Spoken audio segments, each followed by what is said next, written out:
Today, I will explain on YouTube a novel with a fascinating plot for everyone. The story's protagonist is a petite werewolf who survives alone in the wilderness, facing the harsh environment and dangerous beasts. She never gives up hope. She searches for mushrooms in the morning forest and takes shelter in abandoned rabbit holes. However, as she strives to survive, a group of strange werewolves appear, dig her out of the hole, and prepare to take her back to their tribe. This plot is full of contradictions and contrasts, making one curious about what will happen next. Let's step into this novel together and witness the protagonist's turning point in fate. Chapter 1. I stirred from my slumber, a low growl escaping my throat as consciousness returned. My pointed ears twitched against the earthen ceiling of my temporary shelter, a sensation I'd grown accustomed to in my nomadic existence. As a shape-shifter, it learned to adapt to various environments, finding safety in the smallest of spaces. Uncurling my lithe body, I stretched within the confines of the abandoned rabbit warren. The logomorphs in this region were rumored to be of impressive size, yet my silvery belly fur nearly grazed the tunnel floor as I made my way towards the surface world. The musty scent of earth and roots filled my sensitive nostrils, a testament to my heightened senses. Pausing just shy of the burrow's mouth, I inhaled deeply, my keen olfactory abilities analyzing the tapestry of scents carried on the morning breeze. My cautious nature, honed through years of survival, prompted me to assess the situation thoroughly. Satisfied with the absence of immediate threats, I carefully poked my head out, eyes darting to scan the surrounding area. Finding no danger, I emerged fully, shaking my silvery pelt vigorously to dislodge any clinging soil. Another stretch followed as I surveyed my surroundings, my analytical mind taking in every detail. My field of vision was limited by the sprawling canopy of a massive bramble bush, its thorny embrace a perfect sanctuary for a creature of my size. Larger predators would find themselves painfully rebuffed by the sharp protrusions, while I could navigate the undergrowth with relative ease. Experience had taught me to keep my head low, lest my ears fall victim to the bush's prickly defenses. A flash of pale color caught my eye, and I trotted over to investigate, my resourcefulness kicking in. A small cream-colored mushroom had sprouted overnight, its presence both familiar and welcome. My tail swayed gently in anticipation of the foraging to come. With practiced precision, I used my paw to uproot the fungus, careful not to bruise its delicate flesh. Grasping it gently between my jaws, I carried my prize to the edge of the protective bramble cover. Depositing the mushroom, I cautiously peered out from my verdant shelter, my ears swiveled atop my head, alert for any unusual sounds. While my nose worked overtime to detect any hint of danger, the forest seemed to be waking up around me, filled with the usual morning chorus of birdsong and the rustling of small creatures. Years of survival had honed my senses to a razor's edge, making me acutely aware of my surroundings. Confident in my safety, I emerged from beneath the brambles. With a thought, I initiated my transformation, showcasing my unique ability as a shape-shifter. In mere seconds, my animal form melted away, replaced by my human guise. I now stood upright, clad in well-worn jeans and a threadbare shirt, my backpack materializing along with my clothes. As I adjusted to my human form, I couldn't help but reflect on the challenges that lay ahead. Another day of survival in this harsh wilderness had begun, and I was ready to face it with the same adaptability and resourcefulness that had kept me alive thus far. I took a deep breath of the cool morning air as I relaxed somewhat.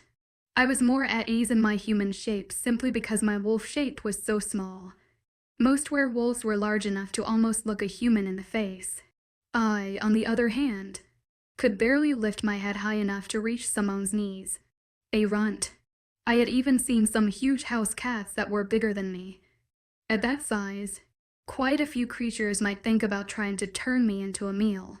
Bears, coyotes, or even a really big eagle was a potentially lethal threat while I was in wolf form. Cougars were my personal nightmare. They didn't care if I was in human or wolf form if they were hungry. One had almost caught me when I was little. Thankfully, My parents had been nearby and had quickly attacked it. I have no idea what my parents had thought when their daughter first shifted. I had been told that I was a late shifter and hadn't shifted until I was nearly 6 months old, whereas most infants shifted by the time they were 3 months old. I was far too young to remember. They had loved me in spite of my tiny size. I glanced at a butterfly as it fluttered by. I kind of wished that I could drop my guard, shift into my wolf form, and chase it around without a care in the world. But that longing would have to go unheeded. It was simply too dangerous for me to drop my guard out here. I bent down to carefully extract the mushroom from under the edge of the bramble bush where I had left it. I went over to a nearby lean-to and pulled out a small willow basket to carry the mushrooms in. I looked around and spotted several more mushrooms from here. I started picking various mushrooms, occasionally shifting for a short time to retrieve several from underneath the bramble bushes. As I picked the mushrooms, I thought about my original pack. My childhood had seemed mostly normal. The pack had accepted me even if they preferred to keep my presence a secret from visitors. Sometimes other packs thought that the presence of a runt meant that the pack was weak, which occasionally led to attacks. The alpha wouldn't tolerate bullying, so I had never really been picked on too badly. All in all, life had been pretty good, and the ferals had attacked. I had been 12 at the time and my mother had told me to run to my hiding spot until she came for me. Our home had been near the edge of the town and a long distance from any of the safe rooms. My parents had taken advantage of my small size and had taught me to use rabbit burrows if trouble approached. I had run to the burrow my mother had directed me to and just like I had done dozens of times before. Whether it had been a drill or an actual attack, my parents had always come back for me when it was all clear. This time they never came back. The next day, hunger eventually brought me out of the rabbit burrow. I had wandered back to the town, but it was deserted. The smell of blood had been overpowering. Although I hadn't seen any bodies, I went back home and called for my parents, but they never answered. 2 days later, 6 strangers walked through the town. They had been checking for survivors and picked up my scent. When they found me, they explained that everyone in the town had been killed by the feral werewolves. The 6 who found me had been rogues. They were kind enough to take me with them and care for me for a while. I still felt a faint pang of grief for my lost parents and friends. I was a rogue now, too. That simply meant that I wasn't part of a pack. True, some rogues were feral, bloodthirsty killers or lawless troublemakers who stirred up trouble, but most were not. Some had been kicked out of packs for things like theft or disobedience. A few were simply unable to tolerate the authority that alphas could wield. Others could be a bit anti-social and had a hard time living with a pack since packs usually had 300 to 500 members. I had even met one rogue who had been exiled because he had dated a lady who later realized that she was the alpha's mate. He had no interest in dating someone who found their mate, but the alphas could be extraordinarily jealous and paranoid. I was a rogue because most packs did not want to let a runt into their pack. They usually accepted a runt if he or she was born into the pack, but most drew the line at letting a runt join their pack. My heart felt heavy as I thought about how many times I had been turned away. I simply didn't belong anywhere. Packs didn't want a runt, and life for a runt as a rogue was extremely difficult. Rogues traveled and lived in the large expanses of no man's land between various packs, rarely staying in one spot for long. Most rogues traveled in groups that ranged between 2 and 10 members. Life as a rogue was the easiest. And for a runt, it was even harder without having a large and powerful wolf form. Most rogue groups didn't overly mind my presence, but they wouldn't wait for me either. I was left behind within minutes if I tried to keep up. It hurt. Most wolves could easily bring down a deer or catch a rabbit, but I had to rely on snares and archery. Rogues tended to spend the winter as a wolf, relying on their thick winter coat for warmth and protection from the elements. Like most runts, my fur had never grown guard hairs. I only sported my soft undercoat, although it did thicken up a bit in winter. It was warm enough as long as there was a strong wind, and I didn't get wet. I had begun to dread winter with its wind and snow after I had become a rogue. I kept picking mushrooms while keeping a watchful eye on my surroundings. Chapter 2. My medium-sized basket was almost full of mushrooms, which was bad for a morning's worth of work. I had a beast as I kept my eyes open for more mushrooms. Packs occasionally traded with rogues along the pack borders, and there was a pack just to the east of me. This pack allowed me to cross their border if I was heading to their markets since I was a runt. People rarely considered runts to be dangerous. In some ways, it worked out in my favor. In other ways, runts were considered a burden and nuisance, and the aspect caused me nothing but trouble and grief. I slowly walked through the marketplace. My heart always worked overtime due to my nerves whenever I had to enter a pack's territory. As a rogue, I had no protection from the guards or fighters if someone decided to attack me.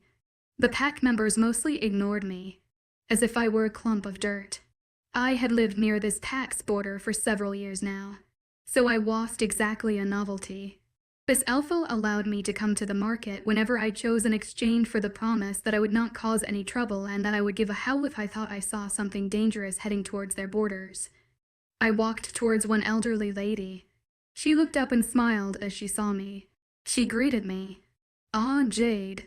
Nice to see you this lovely morning. The western border is quiet, I hope."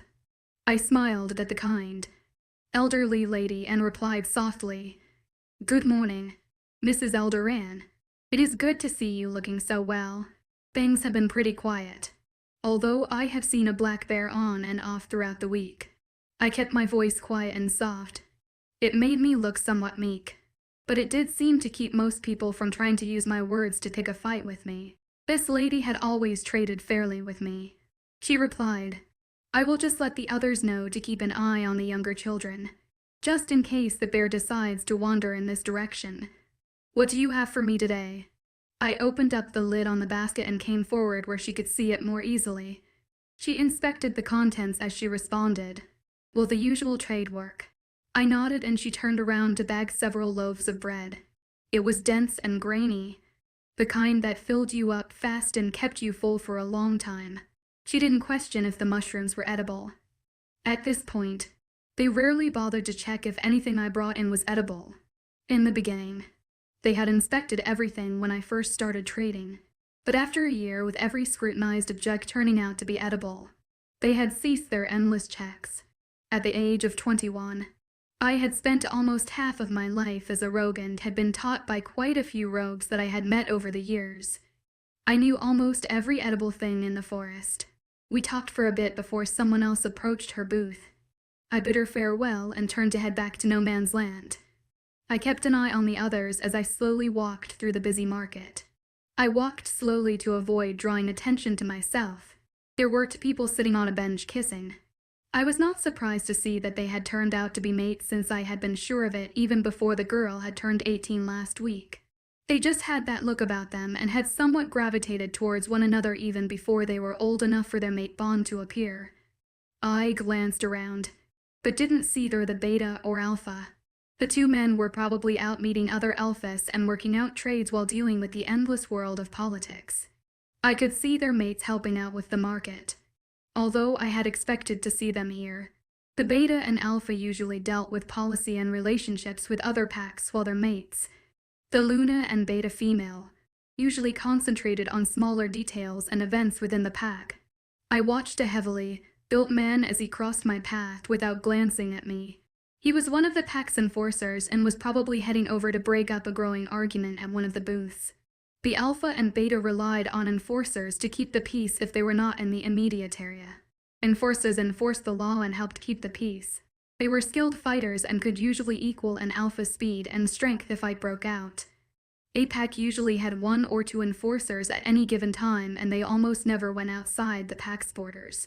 Like alphas and betas, they were born with their powers in their blood. One simply could not choose to become an enforcer. I nodded politely to one of the pack's Ongeza. He nodded back and kept going, obviously on a task of some sort. Packs rarely abused Ongeza anymore since it caused the pack to become imbalanced. Ongeza may be the lowest ranking member in a pack, but their presence helped the other pack members to relax. People could get a bit uneasy with so many higher ranking and powerful pack members constantly around, but if an Omega was relaxed, It meant that everything was calm. Omega practically had a second sense for trouble, particularly if the alpha was irritated, and they could pull a disappearing act in seconds. If an omega looked nervous and left the area swiftly, then it was a wise idea to make yourself scarce as well. Oddly enough, the alpha and beta traits were usually hereditary, while the enforcer, omega, and runt genes were only inherited by their children about half of the time. The other half of the time, they randomly appeared in normal families. No one in my family had ever been a runt. I appeared randomly out of the woodwork. I had no problems with Ongeza, and about 6 years ago, I had joined a pack for a year and had been assigned the role of Omega. It was uncommon for someone to be assigned to the Omega role, but not unheard of when the person in question was a rogue that the pack didn't particularly want. I had left when the old alpha had died without an heir and neighboring packs started closing in. That stint as an Omega had given me quite the set of skills capable of detecting and avoiding bad situations. The skills had remained even though the designated rank had disappeared. I was almost out of the market when my ears picked up whispering, "There is that runt again. Not sure why she is allowed in here without a guard since she is a rogue." One of them snickered. "So she is a runt. She might chew on your slippers, but she's incapable of doing any other damage." I pretended that I didn't hear them as I ignored their insults. I refused to rise to their bait. Anything I may say would rile them up and attract attention. In an argument between a pack member and a rogue, the pack member would come out on top, regardless of who was to blame. I didn't want to think about the consequences if an enforcer, the beta female, or the Luna got involved. I would be brought to the attention of the alpha, and anything that caused him additional work was trouble for me. This bunch always did this if they saw me. They were 5 older teens that obviously lacked something constructive to do with their time. I failed to see why they always tried to antagonize me. Admittedly, as a runt, my wolf form was next to useless in a fight and my human form was weaker than the average werewolf in human shape. But I had been a rogue for nearly a decade. I had picked up numerous tricks over the years on how to betor, evade an opponent at a distance. If they went out to no man's land, I could watch them for hours and they would probably not even know I was in the area. But we were in a market on their pack lands and that changed everything. It isn't like she will ever find a mate. So I don't know why she keeps coming here to trade. Too bad she doesn't go bother some other pack. Maybe she is seeing if someone who lost their mate will take her in. Like that will ever happen. I gritted my teeth silently as my anger stirred slightly. I knew the old saying that runts rarely ever got mates. But they didn't have to rub it in. Look at the enforcers. They also rarely ever found their mates. But no one ever looked down on them for that. It was terrible watching couples happily in love, knowing that you would likely never have that chance. Besides, those who lost their mates rarely ever got over their loss to the point where they could consider marrying another who also lost their mate. The mate bond was a powerful thing that defied logic. I took a deep breath, but picked up nothing except the usual smells of the marketplace. No trace of an unusual, alluring scent. Such a smell was usually the first sign that one's mate was in the area. I was finally out of earshot and at the edge of the forest. I picked up my pace to a jog. It would be half an hour before I would reach the pack's border and re-entered no man's land. At this point, all I wanted was to enjoy the quiet of the forest away from people who enjoyed seeing another person in pain. Chapter 3. I checked my snares and collected the 2 rabbits I had caught. Glad for the meat since I hadn't seen anything on my way back. I went further south to where I had built a small and hidden smokehouse to smoke excess meat. If I ate my fill in one form, I was full in my other shape, with my wolf shape being so small. I usually ended up eating as a wolf since it made my food supplies stretch much further. I cut the rabbit and put it into the smoker. I had no problem eating raw rabbit in my wolf form, but I preferred it cooked. While waiting, I took some big feathers out of my backpack and started fletching some extra arrows. I was decent with a bow and arrow, which was a good thing considering that any type of melee combat was completely out of the question for me. I glanced at my reflection in a pot of water and my greenish-colored eyes looked back at me. I was named after my eyes. My brown shoulder, Length hair was pulled back in a braid. At just over 5 feet tall, I wasn't exactly the tallest person out there, but I had seen shorter people. My slender form was built for speed, not strength. I paused and looked around as I suddenly felt uneasy for some reason. I swiftly climbed the tree that I had been leaning against and peered down out of the boughs. My instincts were sharpened. I preferred not to doubt them, even if I didn't know what triggered them. It had kept me out of trouble many times in the past. I heard a faint noise below and turned in that direction. I squinted through the thick leaves. There were 8 wolves stalking silently through the forest. No, there weren't 12. Several had been hanging further back. I didn't recognize their fur patterns, and the way they were moving had me on edge. I stilled as I noticed their red eyes. Ferals, bloodthirsty creatures that killed even when they were not hungry. They were as close to madness as a werewolf could come. They were unable to even shift. Some of their human craftiness and ability to reason remained, although the human mind was nowhere to be found. They were just animals, and rather dangerous ones at that. Sometimes, certain ones seemed driven to kill anything they saw, almost as if they were rabid. I remained still and silent until they were well out of sight. I quietly started moving through the forest, using big branches far above the ground. One guy had called it the forest highway when he had been showing me how to travel in this fashion years ago. It was rare for werewolves to travel through the trees since their wolf form was well suited to running along the ground, not to mention that they would have to be in human shape to travel from branch to branch. I used it a lot since my wolf form was an asset and very few people actually looked up into the trees.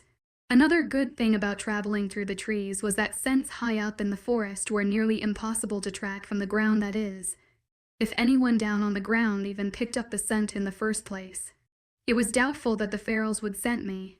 I had a habit of occasionally rubbing a mixture of local plants on my clothing and shoes to conceal my scent.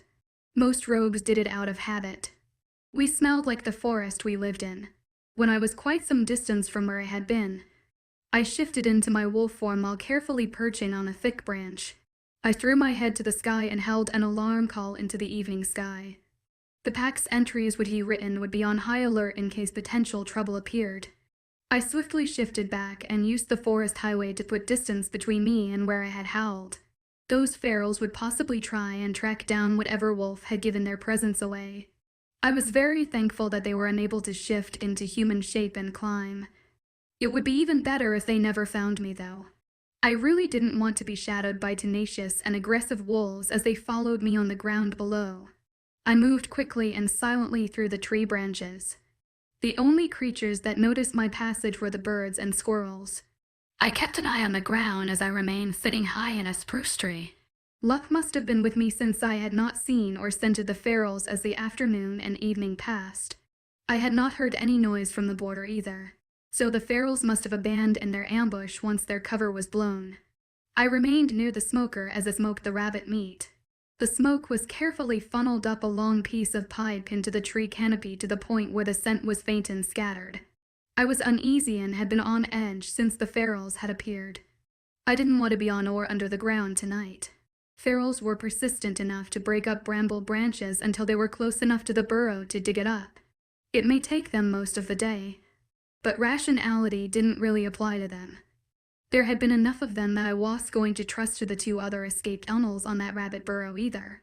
My small wolf form did have one perk, though. I was small enough that I could shift forms without falling out of a tree. It was a feat that no regular-sized wolf could manage. Years ago, I had built a small structure in a tree not far from here. From the ground, it looked like an old hawk nest, but it had a hole in one side and it was hollow. The inside was a bit bigger than the rabbit den was, and it was quite roomy for my wolf form. The sun was starting to set and I didn't want to be out after dark tonight, so I used the forest highway as I headed over to the tree that I couldn't quite see from here. I climbed up to the shelter and ensured that the top would repel any water if it rained. I sat on a big branch in front of the opening as I dug through my backpack. I put some smoked meat inside for my breakfast. Then I rearranged and fluffed up several warm winter scarves that were inside. Once it was arranged to my satisfaction, I carefully shifted and walked into the opening. I curled up in the middle of my comfy nest and rested my head in the opening to watch the sunset. The sunset was spectacular, and as I yawned, I noticed movement in the forest below. I peered down and watched a handful of wolves slowly heading east towards the pack border. I had a sneaking suspicion that it was those ferals again. I had already warned the pack, so I remained where I was. I pulled my head inside and drifted off to sleep. Hours later, I woke to howls in the distance. It sounded like the ferals had launched their attack. Unfortunately for the ferals, I recognized the howl of this pack's only enforcer along with dozens of other fighters. Ferals liked to hunt at night, and the pack had obviously been waiting for them. As I drifted back to sleep, I wondered if they managed to get all of the ferals or if some had run off. I hoped they had gotten them all. Chapter 4. I woke up as the birds started serenading the new day. In theory, it sounded like a lovely and nice way to wake up, but birds start singing at an appallingly early hour. The sun had not even risen yet. This was one reason I preferred the rabbit burrow. I could sleep past daybreak if I wanted. I yawned as I slowly woke up and nibbled daintily on a piece of smoked rabbit while waiting for the sun to rise. I eventually climbed out onto the branch and looked around. I didn't see any movement, but I couldn't really trust scents up this high in the trees due to the light breeze whisking away the smells of anything below. I shifted into my human form and used the forest highway to check on the smoker once more. I never walked on the ground beneath my tree penthouse in case the scent attracted attention, so I waited until I was back at the smoker, scanning the ground and climbing down. Some smoke was still coming out of the top of the pipe, but the rabbit was likely done by now. I absently grabbed a handful of willow leaves off a shrub and lightly rubbed them on my arms and clothing. I had done this with pine needles last night as well. I took turns using various plants so my scent didn't smell too strongly of any one plant. I walked over to open up the smoker. The rabbit was done, so I used some tongs to put the tray on a stump to cool before closing the smoker back up. I heard a twig break not far away and twisted my head to check the area. Although I didn't see anything except for trees and shrubs, it could easily be a rabbit or any of a dozen other creatures that were common around here, but I wasn't about to take any chances. Just to be on the safe side, I ducked down and shifted before scooting underneath a small bramble bush. I perked my ears and swiveled them back and forth, trying to pick up any additional sounds. I couldn't hear anything, but that in itself worried me. The small songbirds had gone silent. They ignored my human presence and run to wolf form, so another predator was nearby. I sat and peered out from under that shrub for a long time. I didn't hear anything or pick up any other scents.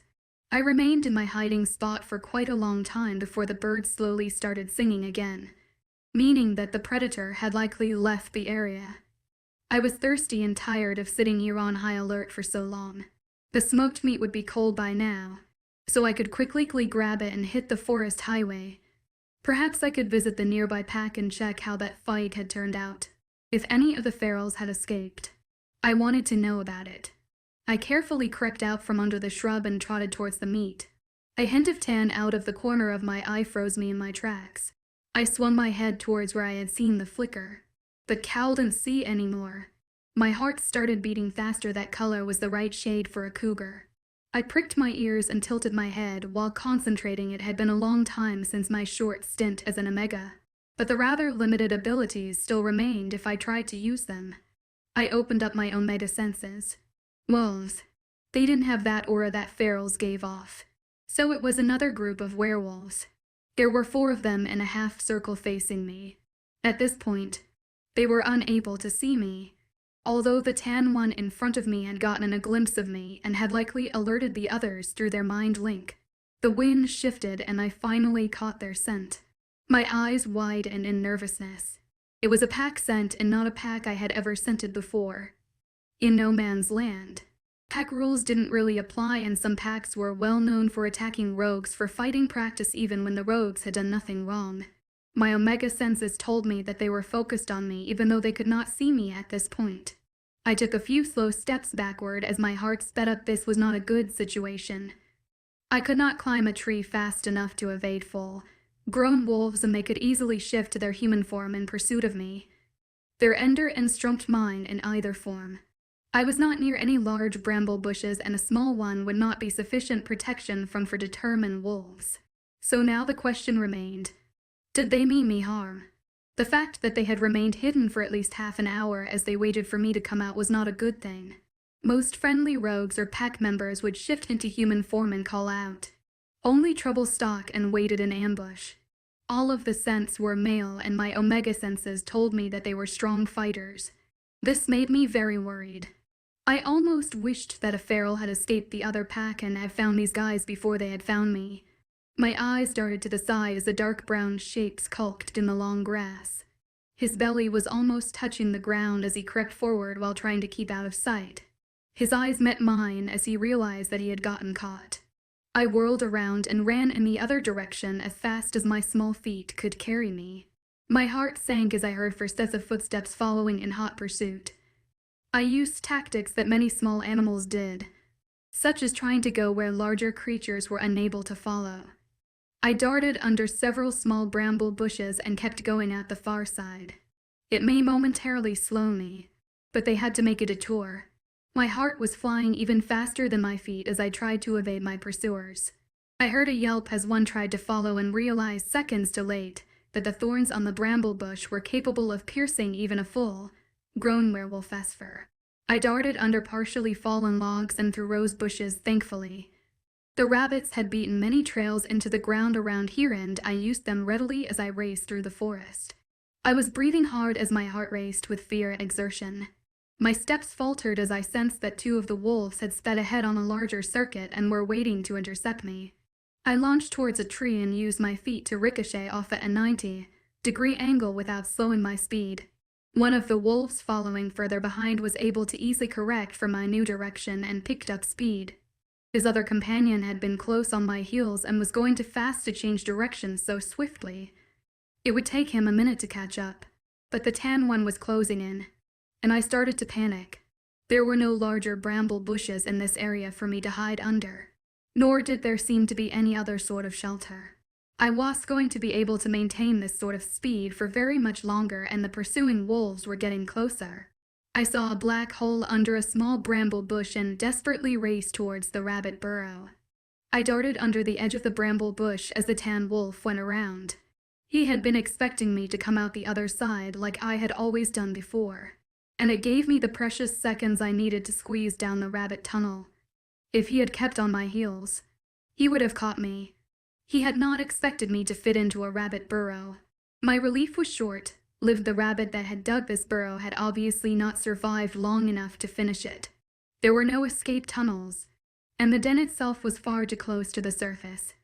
I turned around with immense difficulty in the cramped den.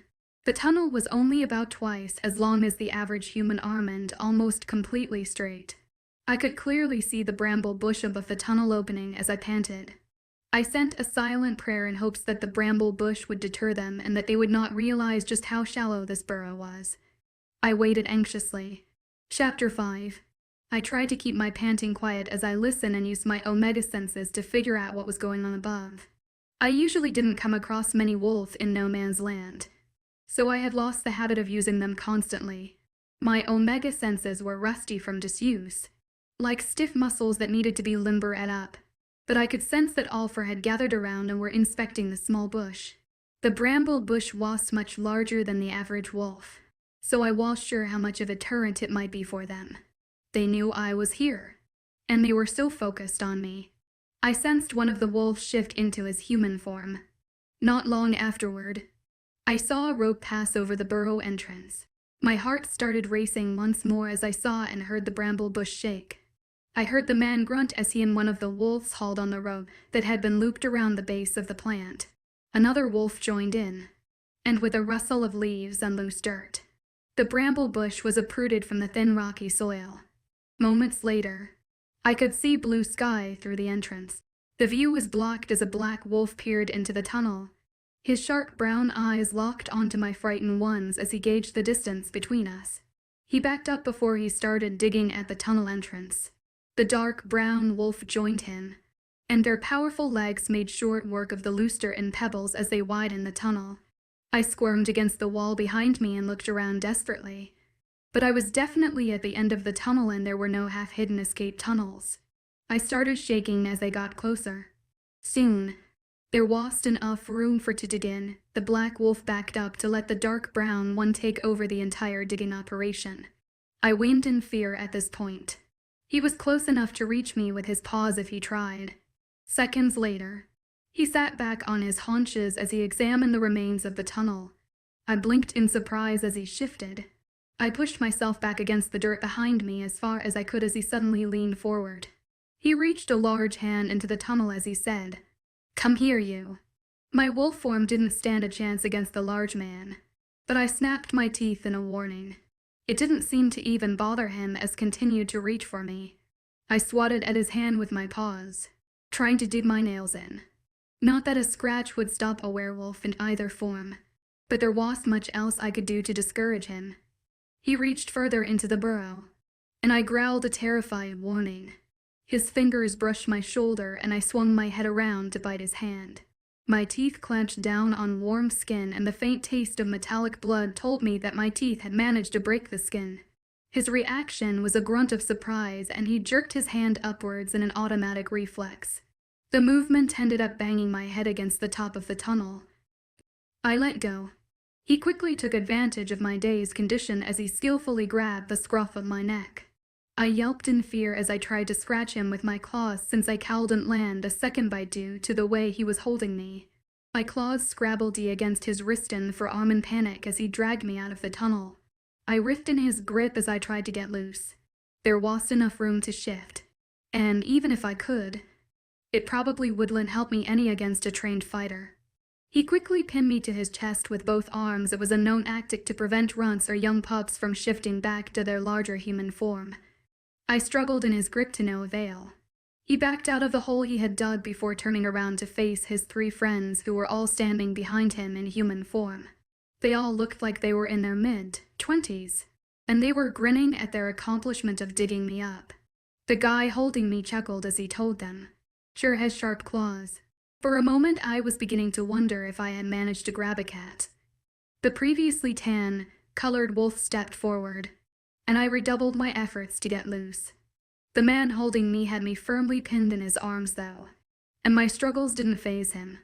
The approaching man blinked at my fearful attempts before speaking as if to a scared wild animal. "Easy. Calm down." I practically froze in disbelief as he started to softly pet my fur, although not much of it was visible the way the man had me pinned. I stared at him in shock. They had waited in ambush for half an hour, chased me halfway through no man's land, dug me out of the ground, pinned me, and then one of them told me to calm down. What the hell was wrong with these guys? He blinked in surprise. "Wow, this kid sure has soft fur." The guy holding me snorted. "Yeah, well those teeth and claws aren't so soft." Another guy came in closer and tilted his head as he examined me in growing confusion. Guys, I don't think that is a pup." The other two looked at him like he was crazy before looking back at me. They thought that I was a pup. They obviously needed their heads checked. Pups resembled puppies with oversized paws and tails. My body proportions were normal for a grown wolf. I was just much smaller. To give them credit, I was close to the size of an 8-month-old child if they were in wolf form. They all turned to face me with varying expressions of disbelief and confusion. The one guy sniffed. Well, pups didn't have any real scent until they hit adolescence. But they were missing the obvious fact that I smelled like the forest instead of having no scent at all. It was a huge difference for those who paid attention to what was going on around them. I tried twisting a bit, but this guy was obviously much stronger than me. Another guy came closer, and I pinned my ears back even further with nerves. He spoke quietly. Some rogues are able to camouflage their scent. Look at his ears. They aren't oversized like a pup's would be. Come to think of it, a pup would not have been able to evade us like that. He had far too much coordination and pulled way too many evasion tricks for a pup. The guy holding me looked down in surprise and growing doubt. But a runt wouldn't be able to survive as a rogue. The fourth guy came closer and the 2 others backed up to let him through. I stilled in fear as my omega senses picked up his beta blood. He was an actual beta, but was likely the brother to one and definitely had beta parents, as well as the added strength and speed that the bloodline gave him. He suddenly leaned his face close to mine, and I bared my teeth in a silent, terrified warning. He glanced up at the guy holding me as he commented, "And you thought that those were baby teeth?" Someone off to the side started chuckling. The one with beta blood looked back at me. "If we put you down, can you shift so we can properly apologize for our actions without you inflicting damage on us?" I blinked slowly. Although it wasn't as if I had much choice in the matter when I was surrounded by fighters, it was somewhat surprising that they wanted me to shift so the apology could be given face to face. It was a more respectful gesture than if they had just apologized to me while I was in my small wolf form. Had they meant me harm, they wouldn't have asked me to shift since I was almost certainly carrying weapons in my human form. I nodded warily at the guy who had been speaking. The one who pinned me had already loosened his grip as he started to look embarrassed.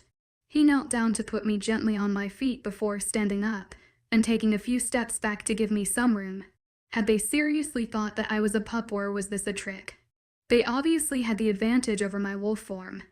They had also recognized me as a rogue at this point, and rogues often had tricks hidden up their sleeves in case they got cornered in human form. Rogues could sometimes be quite unpredictable, so he was being understandably cautious, even if I was a runt. I glanced around at the four surrounding me before shifting. A mere second later, I blinked as I was standing onto feet. I warily eyed up the four around me as I shifted my weight and weighed my possible escape options. The guy who had pinned me was turning bright red, and all of them looked shocked. I glanced at myself, but I was wearing my usual clothing.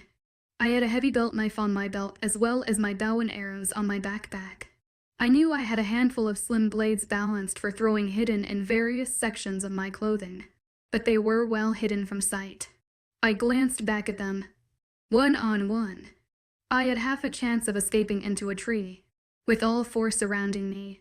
I wasn't going anywhere unless they let me, or I had an impossibly lucky break. Where was a feral when you needed one? Chapter 6. The one guy gaped at me, clearly surprised. "You're a girl."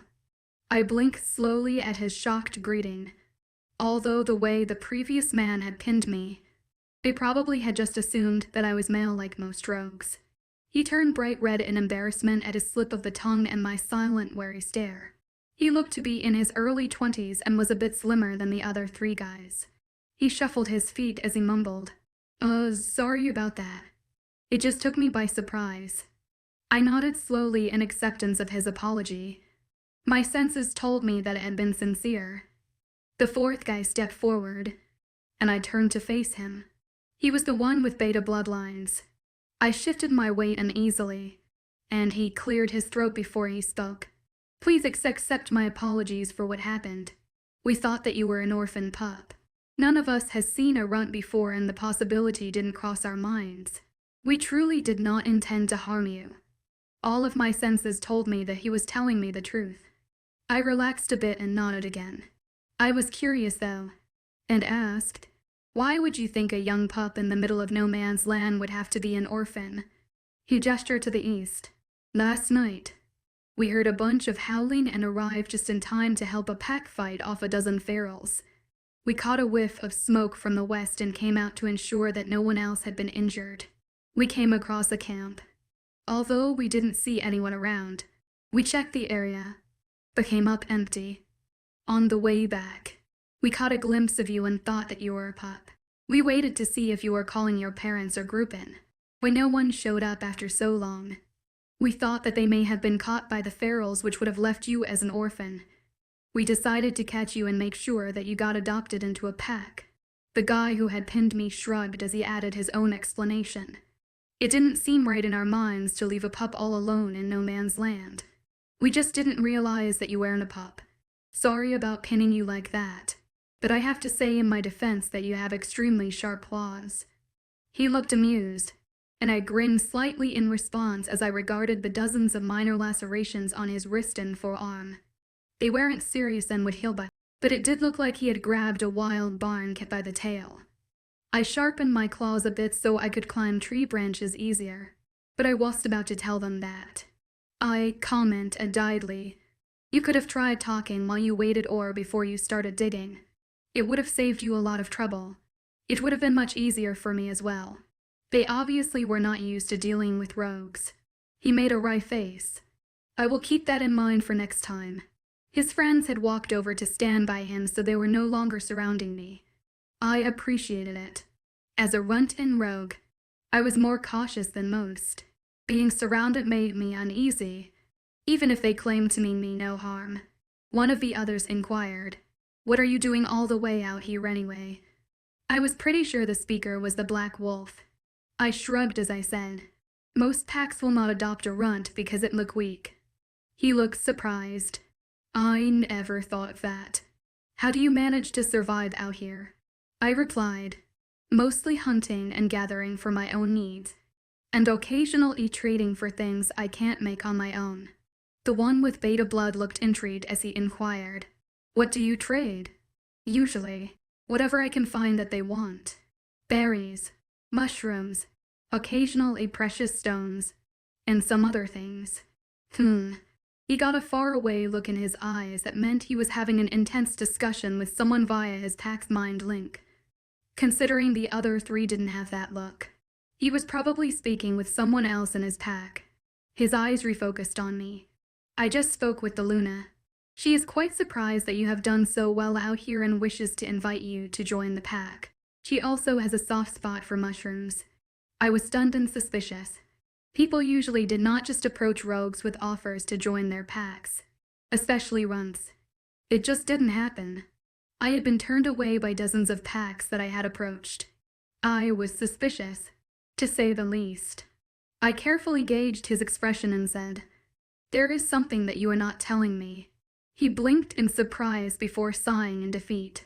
"Our Luna, she is unable to have kids. When we originally thought we had spotted an orphan pup, she had asked us to double-check if it was an orphan and to bring it back if it was. Even though she knows that you are not a pup, your small wolf form is still kicking her Luna instincts into action. The alpha has no problems with it either. If you are good at foraging, you could be an asset to the pack."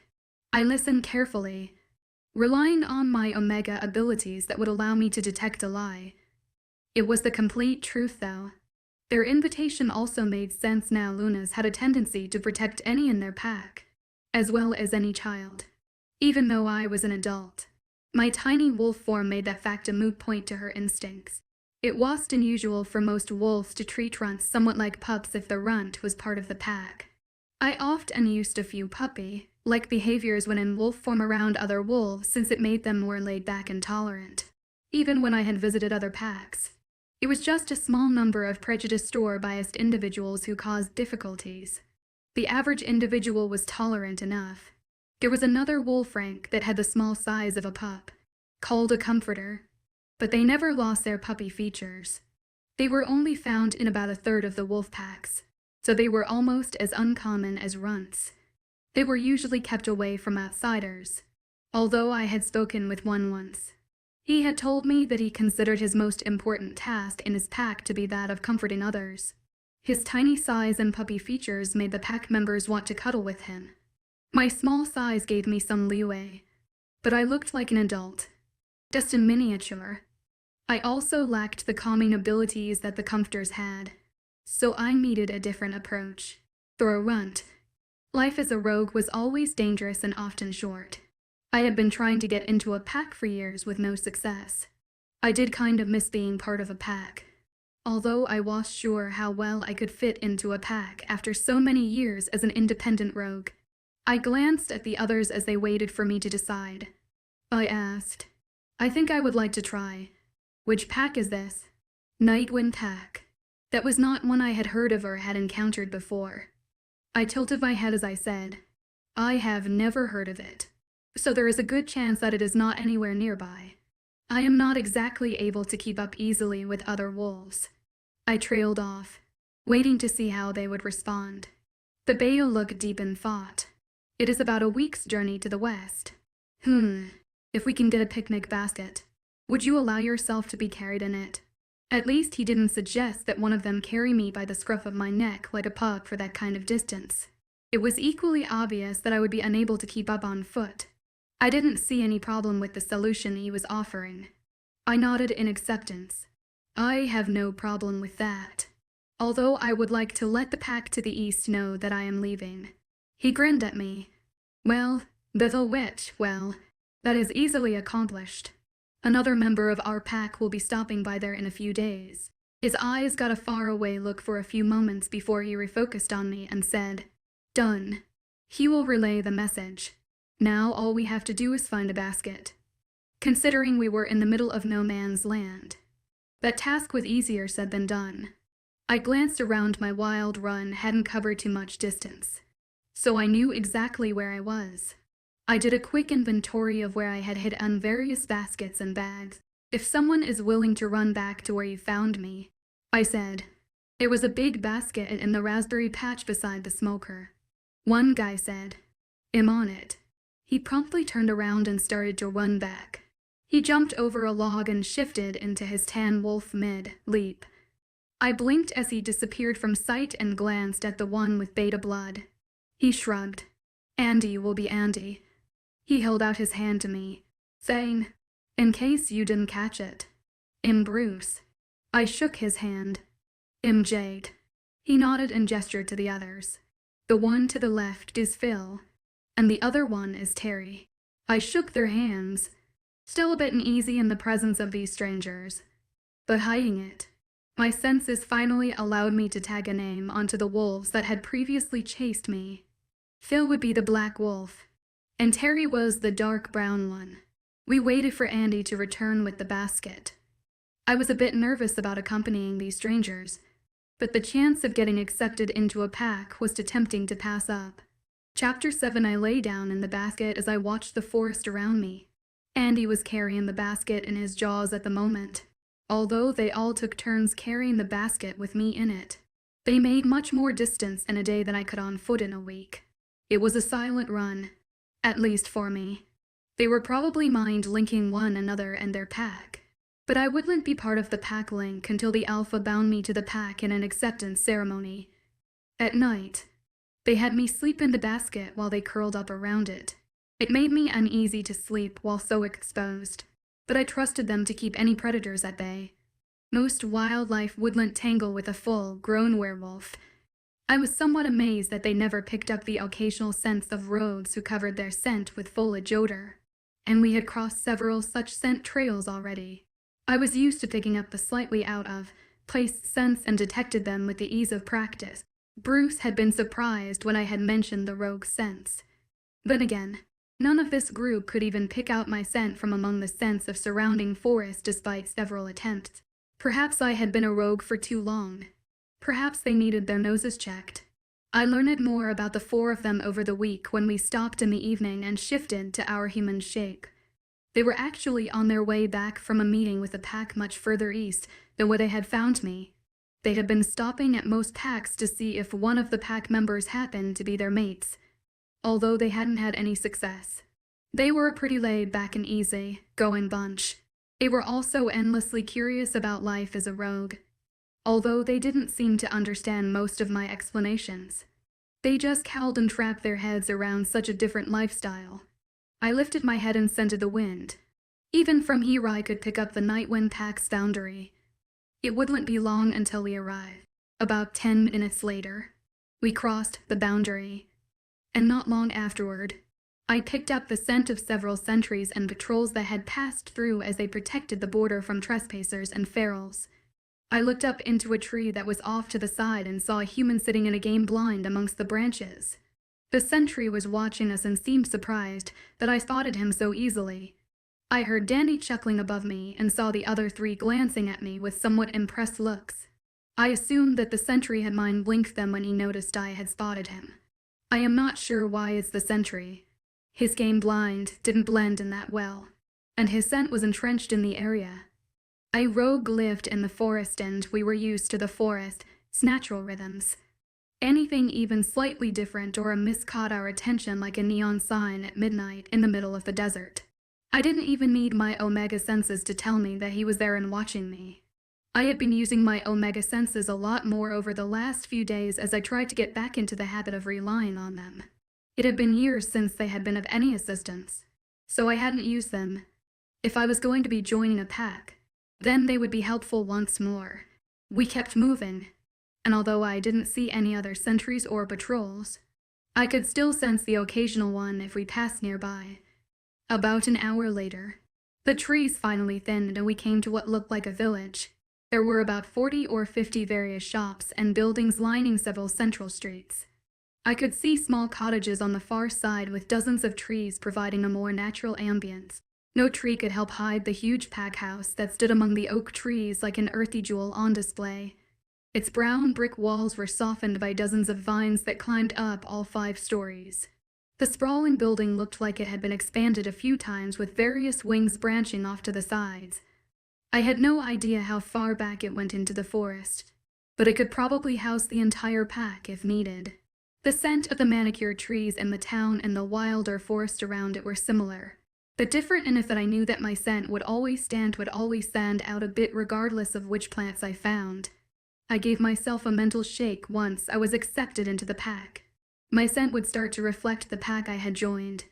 There would be little point in covering it up then.